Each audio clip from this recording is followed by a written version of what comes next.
누구나 중요한 이 선택과 결정을 해야 될 때가 있습니다. 학교와 직업을 선택하거나 배우자를 선택할 때도 있고, 공동체의 진로와 미래에 절대적인 영향을 미칠 중요한 결정을 내려야 될 때가 있죠. 미국 사람들을 이제 조사를 했더니 한 사람이 하루에 이 결정하는 횟수, 그러니까 뭔가를 결정해야 되는 일, 이런 일이 몇 가지가 있는가 봤더니 하루에 사람이 이제 밥을 뭘 먹을까에서부터 결정해서 오늘 아침에는 옷을 뭘 입을까, 머플러를 뭘 맬까, 머리 스타일은 어떻게 할까, 뭐 이런 온갖 종류의 결정을 하루에 70가지 정도를 한대요. 사람이 70가지 정도를 하고, CEO들은 회사를 운영하는데 일주일 동안 결정해야 될 사항들이 한 139가지 정도 된답니다. 근데 그 139가지 정도를 결정하는데 보통 하나를 결정하는데 9분 이내에 다 결정을 한대요. 9분 이내에 다 결정을 하는데, 하나를 결정하는데 1시간 이상 심사숙고하는 경우가 한 20% 정도밖에 되지 않는답니다. 그러니까 20% 정도는 1시간 이상 신중하게 고민하고 생각을 해서 결정을 하고, 나머지는 9분 이내에 다 결정을 한다는 거죠. 이건 뭘 얘기하느냐면, 이 결정하고 선택하는 일이 많다, 의외로 우리가 많다라는 것을 알게 되고, 또 의외로 그 선택과 결정이 심각하게 결정해야 될 문제도 심각하지 않게, 또 심각하지 않아도 되는 문제를 또 심각하게 이렇게 결정할 때가 많다라는 거죠. 그래서 오늘 이 말씀을 보면서 우리는 결정을 할 때 어떤 결정을 해야 그게 바른 결정이 될까, 또 우리 공동체에 유익이 될까, 우리 집에 나에게 유익이 될까, 그 결정하는 선택의 태도에 대해서 오늘 이 말씀을 보면서 우리가 생각을 해보려고 합니다. 먼저 오늘 본문의 말씀들을 쭉 한번 보셨으면 잘 아시는 내용이죠. 본문의 내용을 보면 이 솔로몬이 죽은 후에 르호보암이 이제 왕이 됐습니다. 그래서 이제 왕이 됐는데, 이 왕이 되려면 세켐에 가서 이 북부 지역에 있는 이스라엘 지파 사람들에게 지지를 확인받아야 됩니다. 그러니까 이 북부 지역은 세켐 지역으로, 이 세켐이라고 하는 곳이 여러분 아시는 것처럼 영적으로도 또 육적으로도 굉장히 문제가 많았던 곳이죠. 문제가 있었던 곳으로 따지자면 이 세켐은 세켐족이 원래 살던 곳이었는데, 야곱이 그 형을 만난 다음에 베델로 올라가기 직전에 이 세켐 지역에 머물러 있다가 이 딸 디나가 이 세켐족 사람들이 어떤 사람인가 보러 나갔다가 세켐족 추장에게 추행을 당했던 그곳이 세켐이고, 또 그 세켐이라고 하는 곳은 우리가 여러 가지 일들이 많았던 곳이고, 또 그 북부 지역에 있는 사람들이 중심으로 생각하던 도시가 세켐이었기 때문에 이스라엘 사람들의, 즉 북부 지역 사람들의 지지를 확인받으려면 세켐에서 그 사람들을 만나는 수밖에 없었습니다. 그래서 솔로몬이 죽고 난 뒤에 르호보암이 이제 올라가서 지지를 받게 되는데, 지지를 받기 위해서 올라가는데, 이 말씀을 보면 이 올라갔다고 한 다음에 바로 이전에 느밧의 아들 여로보암이라는 사람을 소개합니다. 이 여로보암이 이스라엘 북부 지역에 있는 사람들의 지도자로서 많은 사람들이 지지하는 사람이었는데, 이 솔로몬 왕 때 애굽으로 망명을 갔었던 사람입니다. 근데 솔로몬이 죽었다고 하니까 그 망명 갔던 애굽의 자리에서 다시 이스라엘로 돌아와서 북부 지역의 사람들과 함께 르호보암에게 나타난 겁니다.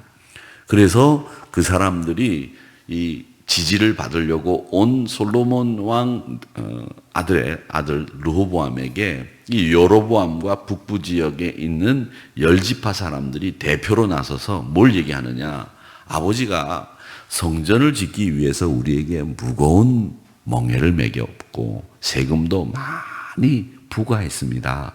그런데 이제 솔로몬 성전도 완공이 됐고, 또 르호보암 당신이 이제 왕이 됐으니 우리에게 그 무거운 부역의 짐도 좀 덜어주시고, 또 그 많은 세금도 좀 덜 내게 해주셨으면 좋겠습니다. 이렇게 요구를 하는 내용이 3절과 4절의 말씀에 나오는 겁니다. 그러니까 성전을 짓는데 여러분, 제가 성전에 대해서 말씀을 드렸습니다마는 이 성전 안에 지성소에 들어가는 금만 거의 300세켈 달란트가 넘었다, 그렇게 말씀을 드렸는데, 한 달란트가 거의 34kg 정도 되는 무게를 가지고 있기 때문에 얼마나 많은 금이 들어갔겠습니까? 그 금이라는 게 우리는 한 돈만 하더라도 그거 참 비싸다, 안 비싸다, 10돈만 하더라도 비싸다, 안 비싸다, 그런데 킬로그램 단위로 금을 썼으니까 그 성소가 얼마나 그 금이 많이 들어갔겠느냐, 이런 생각이 듭니다. 만약에 오늘날 성전에다가 그렇게 금을 많이 입혔다고 한다면 이 성전을 지키는 일이 보통 어려운 일이 아니었겠다, 이런 생각이 듭니다. 만약에 예를 들어서 이 강단을 우리 이 강단에다가 금으로 다 입혔다 그러면 틈나는 대로 사람들이 와서 칼 갖고 와서 긁어가지고 갈 거다, 이런 생각이 드는데, 왜 그러냐면 지금 예루살렘 성전이 예루살렘에 있거든요. 근데 그 예루살렘 성전 위 돔이 금이에요. 금으로 입혀놨거든요. 근데 그게 누가 지키지 않으면 사람들이 거기 그 높은 데를 올라가가지고, 그냥 올라가겠습니까? 기어 올라가겠죠. 금을 긁어가지고 간다는 거죠. 이제 실제 그런 일이 있었고요. 전쟁이 일어나거나 또 난리가 난다든지 이러면 꼭 그런 사람들이 있다고 합니다. 자, 그런 그 지성소를 짓는데 그만큼 많이 돈이 들어갔으니까 백성들이 얼마나 힘들었겠느냐라는 생각을 하는 거죠. 자, 그런데 이 솔로몬 이후 르호보암은 그 이야기에 하나도 듣지를 않는다는 겁니다. 이 듣지를 않는데, 여러분, 듣지 않는데 이 결정을 르호보암이 3일 뒤로 미룹니다. 3일 뒤에 와라. 그런 다음에 3일 동안 르호보암이 뭐를 했느냐? 아버지와 함께 나라를 통치했던 원로들, 그리고 자기와 함께 자란 젊은 신하들, 이렇게 두 부류의 사람들의 이야기를 듣는 거죠. 듣는데, 그 조언을 듣는데 어떻게 하느냐? 나이 드신 원로들은 경감해 주어야 된다. 젊은 신하들은 더 무겁게 해야 된다. 이런 조언을 받게 됩니다. 여러분, 3일 뒤에 오라고 했던 이 르호보암의 결정을 미룬 이야기, 이 결정을 미룬 이야기는 제가 볼 때 여기 말씀에서 좀 더 깊이 생각하는, 즉 CEO가 139가지를 일주일 동안 결정하는데 1시간 이상 숙고하는 것이 20%밖에 되지 않는다. 제가 서두에 말씀을 드렸는데, 숙고하기 위해서 이 결정을 미루는 것에 대해서는 그건 마땅히 결정을 미룰 필요가 있습니다. 그런데 만약에 예를 들어서 숙고하는 게 아니라 이걸 회피하기 위해서 결정을 미루고 시간을 끄는 것은 결단력이 있는 우유부단한 사람의 행동이지 결단력 있는 사람의 행동은 아니다라는 거죠. 제가 수요일 날 이스라엘, 유다의 마지막 왕을 말씀드렸습니다. 마지막 왕이 누구였느냐? 시드기야였다고 말씀을 드렸죠. 그 시드기야 왕의 특징이 뭐냐? 하나가 우유부단이고 하나가 심약한 사람이었다. 수요일 날 그렇게 말씀을 드렸는데, 우유부단이라고 하는 게 뭐냐 하면 자기가 결정해야 될 일을 자기가 확실하게 결정하지 않고 뒤로 미루는 건데, 그 미룰 때에 심사숙고하기 위해서 미루는 게 있고 아니면 회피하기 위해서 미루는 게 있는데, 이 시드기야라고 하는 왕은 회피하기 위해서 뒤로 미루는 스타일이었다는 거죠. 근데 오늘 이 르호보암도 3일 뒤에 와라 이렇게 얘기한 것은 뭐냐? 사실은 심사숙고하기보다는 자기의 마음속에는 이미 결정되어 있어요. 그게 문제인 거예요. 자기 마음에 결정이 돼 있는데 충고를 들어요. 듣는데 충고를 어떻게 듣느냐? 현실의 상황에서 잘 맞는 이야기를 들으면 괜찮은데 자기가 결정해 놓은 이 결정에 따르는 충고를 듣는 거죠. 자기 마음속에는 이미 결정이 돼 있는데 그 대답을 하기가 머뭇거려지고 망설여지니까 뒤로 미룬 거예요. 그런 다음에 원로들의 이야기를 듣고 젊은 사람의 이야기를 들었는데 원로들의 이야기는 마음에 안 들어. 누가 마음에 들어? 지혜 있는 사람의 말이 마음에 드는 게 아니라 젊은 사람들의 말이 마음에 드는 거예요. 그러니까 이미 결정한 상태 속에서 조언을 들으니까 그 조언은 조언이 아니죠. 자기의 결정을 지지받기 위한 이야기로밖에는 들리지 않는 거죠. 이건 조언 듣는 게 아니라는 겁니다. 그런데 우리가 지혜 있는 소리를 듣기도 참 힘들지만 우리가 조언을 해주는 사람도 힘들고 조언을 받는 사람도 사실은 참 조심해야 될 게 조언을 받는다는 게 조언 받았다는 거죠. 그런데 사람이 교묘해서 말이죠. 내가 결정한 사항이 사람들에게 별로 달갑지 않아요. 그런데 이 결정을 밀고 나가고 싶어. 근데 나는 결정을 했어. 그러면 이때 자기의 결정이 아니라 자기의 책임을 회피하기 위해서 다른 사람들의 말을 듣는 척 하는 거예요. 근데 그 다른 사람의 말을 듣는 척 하는데 어떤 말을 듣느냐? 내 결정에 부합되는 말을 듣는 척 하는 거예요. 그리고 난 뒤에는 사람들에게 뭐라고 얘기하느냐? 내가 그렇게 결정한 게 아니라 그 사람들이 그렇게 하라고 해서 내가 결정했다. 이렇게 책임을 그 사람들에게 넘기고 자기의 결정한 사항을 밀고 나가는 거죠. 여러분, 이런 것들이 우리 눈에 보이지 않지만 사람들은 시간이 지나게 되면 결국 자기의 뜻이었지만 책임을 회피하고 그 일을 결정했구나라는 게 보이는 거예요. 누구에게나. 그렇기 때문에 오늘 이 르호보암의 이야기를 통해서 우리가 잘 생각하셔야 됩니다. 여러분, 이게 습성으로 굳어지면 참 좋지 않은 인성을 만들어내게 돼요. 그 인성을 만들어내는 게 뭐냐면 내가 책임이었고 네가 책임이 있다. 이렇게 얘기하는 거죠. 경제가 뭐 때문에 잘못됐느냐? 전 정부 책임이다. 이렇게 얘기하는 거예요. 전 정부는 정부 아니었습니까? 전 정부라고 하는 것과 지금 정부의 이 차이를 두고 자기와 차별화하고 책임을 미루는 이런 말은 지도자가 해서 될 말이 아니라는 거예요. 이게 가장 나쁜 우리 인간의 본성을 드러내는 말이 바로 그런 겁니다. 자기가 결정했고 자기의 뜻이면서 남에게 그 뜻인 양 책임을 미루는 행동을 이 조언을 들으면서 할 수 있는 일들이라는 거죠. 그렇기 때문에 제일 중요한 것은 지혜의 소리를 듣는 것이 필요합니다. 이 지혜의 소리를 듣는 것이 필요한데 우리는 지혜의 소리보다 자기가 결정한 것을 누가 지지하고 누가 내 결정에 반하는 이야기를 하는지 여기에 예민해요. 그러니까 내 결정이 틀릴 수 있는데 틀릴 수 있는 것에 대해서는 전혀 생각하지 않는다는 거죠. 이게 무식한 거예요. 못 배워서 무식한 게 아니라 그게 무식한 것이고 그게 우매한 거예요. 여러분 잘 아셔야 됩니다. 지혜로운 사람은 못 배운 사람이 지혜로운 사람이 못 되는 게 아니에요. 지혜로운 사람은 배움의 양을 떠나서 올바른 선택을 하는 사람이 지혜로운 사람이라는 것을 여러분 아셔야 됩니다. 관대함 그리고 아량을 가진 지도자를 바란다고 하는 이 원로들의 이야기를 들었어야 되는데 젊은 신하들의 이야기를 들은 것이 패착이었습니다. 르호보암이 결국 나라를 나누게 되는 원인이 되고 말았다는 겁니다. 젊은 신하들이 백성들에게 더 강압해라. 그리고 더 통치를 엄하게 해라.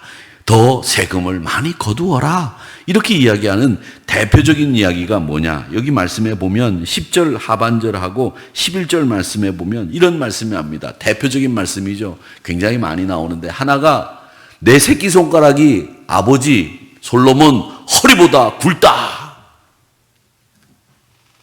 여러분 어떤 생각을 하십니까? 말이 되는 얘기입니까? 아무리 새끼손가락이 저도 손이 굵은 편이거든요. 손이 두툼해요. 그래서 손을 잡아보면 제가 제 손인데도 어이 두툼하고 좋아요. 지가 지 손 좋다고 하는 사람 또 처음 봤네. 근데 제 새끼손가락이 우리 아버지 허리보다 굵습니까? 말이 되는 얘기예요? 말이 안 되는 얘기죠. 근데 그런 말이 안 되는 이야기를 하는 거예요. 그리고 뭐라고 얘기하느냐? 아버지는 너희들을 말 안 들으면 채찍을 쳤지 나는 전갈로 치겠다. 이게 지도자가 해야 될 말이 아닌 거죠.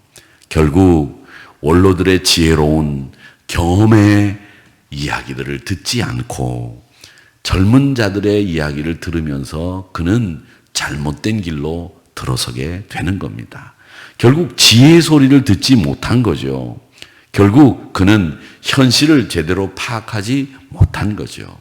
그러니까 여러분, 현실을 제대로 파악하고 지혜로운 소리를 듣고 결정해도 늦지 않는데 자기가 이미 결정해놓고 자기 마음에 드는 조언을 구했고, 그리고 허무맹랑하게 허영에 젖어들어서 오만한 모습을 보여준 이 르호보암의 결정이 나라를 나누게 됐다라고 하는 것을 우리가 볼 수 있습니다. 그렇기 때문에 무엇을 결정할 때는 여러분, 현실을 제대로 잘 파악하셔야 됩니다. 그리고 난 뒤에 지혜로운 소리를 듣고 판단을 하고 선택을 해야 그게 여러분에게 바른 결정이 됩니다. 하나 더, 결정을 할 때 우리가 제일 소중하게 생각해야 될 것이 뭐냐? 이익이 중요하냐? 생명이 중요하냐? 했을 때 여러분, 이익보다 사람의 생명을 소중하게 생각하고 무엇이든지 이 생명이 가장 소중하다는 원칙하에 결정하셔야 됩니다. 어떤 일이 생겨났을 때 어떤 사람이 이제 남편과 아내가 나이가 많이 먹어서, 요즘엔 젊은 사람들이 이혼하는 것보다 나이 많은 사람들이 이혼하는 게 유행이라잖아요. 그러니까 나이 많은 사람들이 이제 이혼을 하는데, 이제 가정법원에 와가지고 이제 황혼이 벌써 이제 초로에 부부가 와가지고 이혼 상담을 이제 하는데 여자에게 물었답니다. 왜 이혼하려고 합니까? 여자에게 결정적인 원인이 있었어요. 뭐냐 하면, 이제 여성분이 이제 아내가 차를 타고 이제 시장을 보러 오다가 차가 사고가 났어요. 사고가 나가지고 교통사고가 나서 이제 남편한테 전화를 걸었어요. 근데 남편이 전화를 받고, 아, 그래? 어디서 사고가 났어? 아, 그렇구나. 당신 많이 안 다쳤어?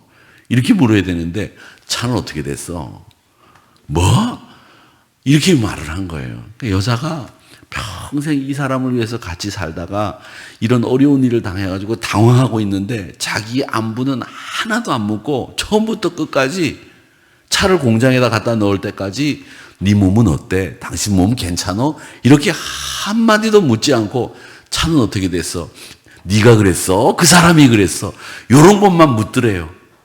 그래가지고 이 사람하고 같이 살아서는 안 되겠구나, 이런 생각을 했다는 거죠. 여러분, 말 조심하셔야 돼요. 저나 장로님, 우리 부목사님들은 아직까지 괜찮은데 저나 장로님들은 말 조심하셔야 돼요. 항상 그러니까 잘 생각하셔서 말씀해야 돼요. 무슨 일이 있으면 여보 괜찮아? 뭐 이렇게 얘기해야지, 뭐 어떻게 됐어? 뭐 이렇게 말하면서 이 아내의 안위를 묻지 않는 사람들은 대개 나이 먹고 고생하게 된다라는 것을 요즘 조금씩 이제 알아가고 있습니다. 여러분, 제가 이 말씀을 드리는 이유는 뭐냐? 아내들이 뭐 득세하라는 얘기도 아니고 남편들이 눈치 보라는 얘기도 아닙니다. 이 얘기는 우리가 뭔 말을 할 때든지 뭘 결정할 때든지 사람이 중요한 거예요. 사람이 중요한 거지 이익이 중요한 게 아니고 물건이 중요한 게 아니지 않습니까? 그런데 우리는 물건이 중요하고 이익이 중요하고 상황이 중요하고 사람에게는 관심이 없으니까 문제가 생기는 거예요. 생명의 원리라고 하는 것은 다른 게 아닙니다. 사람에게 관심을 가지는 게 제일 중요한 겁니다. 여러분, 건물이 어떠면 어떻습니까? 이러면 어떻고 저러면 어떻습니까? 고치면 되는 거죠. 그러나 사람은 한번 잃으면 찾기가 힘들어요. 그래서 사람을 찾아야 되고 사람에게 관심을 가져야 되는 거, 그게 뭐냐? 생명의 원리예요. 생명의 원리. 그렇기 때문에 이 르호보암이 생명의 원리대로 사람을 택하지 않았어요. 자기 이익을 택했고 자기 왕좌를 생각했기 때문에 이런 일들이 생기게 됐다라고 하는 겁니다. 그래서 포악함으로 백성들을 더 포악하게 답하는 거죠. 이런 잘못된 결정이 솔로몬의 결정이었다, 르호보암의 결정이었다라고 하는 것을 여러분 아시면 되겠습니다. 그래서 이 르호보암은 결국 두 지파, 10지파는 여로보암을 따라 가버렸고 르호보암은 유다와 베냐민 막내 지파의 왕이 되는데 그치고 말았다, 이렇게 말씀을 드릴 수 있겠고, 결국 이 북쪽 지방이 열지파와 여로보암이 왕이 됐기 때문에 더 막강한 나라가 됐죠. 그래서 제가 수요일 날 말씀드릴 때 누가 먼저 망했습니까? 이렇게 물었죠. 북쪽이 더 먼저 망했습니다. 군사력이 강해서 덜 늦게 망한 게 아니라 군사력이 훨씬 강한데 빨리 망했어요. 그건 뭘 얘기하느냐면 이스라엘은 하나님의 말씀대로 사는 나라여야 하는데 하나님 나라에 답게 말씀대로 살지 않았던 나라가 군사력이 아무리 세도 먼저 망했다. 이런 말씀을 드렸는데 이 르호보암이 결국 명백한 실책을 범함으로 말미암아 역대기 저자는 그것을 우리에게 분명하게 지적하면서 잘못된 선택이었다. 잘못된 결정이었다라는 것을 말씀하고 있습니다. 그래서 이 르호보암을 통해서 배우는 교훈은 선택을 하고 결정을 할 때 여러분 현실을 보십시오. 백성들이 얼마나 그동안 힘들었는지 그걸 볼 수 있어야 됩니다. 그리고 결정을 할 때는 내가 듣고 싶은 소리만 들어서는 바른 결정을 할 수가 없고 우리가 정말 현실 앞에서 원로들의 이야기를 들어야 되느냐 젊은 신하들의 이야기를 들어야 되느냐 했을 때 경험과 또 신뢰를 쌓고 있는 그분들의 이야기를 좀 귀담아 들었으면 올바른 결정을 할 수 있었을 텐데 라는 생각을 하게 됩니다. 그리고 하나 더 우리가 결정을 할 때는 항상 생명의 원리, 사람을 우선으로 결정하는 일을 해야 한다라는 것을 이 르호보암을 통해서 배우는 겁니다. 여러분 오늘도 하루에 사람이 결정해야 될 게 70가지라고 말씀을 드렸습니다. 그 70가지를 결정할 때 밥 먹는 거야. 그냥 여러분 아무거나 결정하셔도 되겠지만 다른 것을 결정할 때는 여러분들이 결정하실 때에는 항상 그렇게 현실을 파악하고 지혜로운 소리를 듣고 또 사람을 우선시하는 생명의 원리로 결정을 하셔서 지혜로운 결정의 주인공들이 되시기를 주님의 이름으로 축원합니다.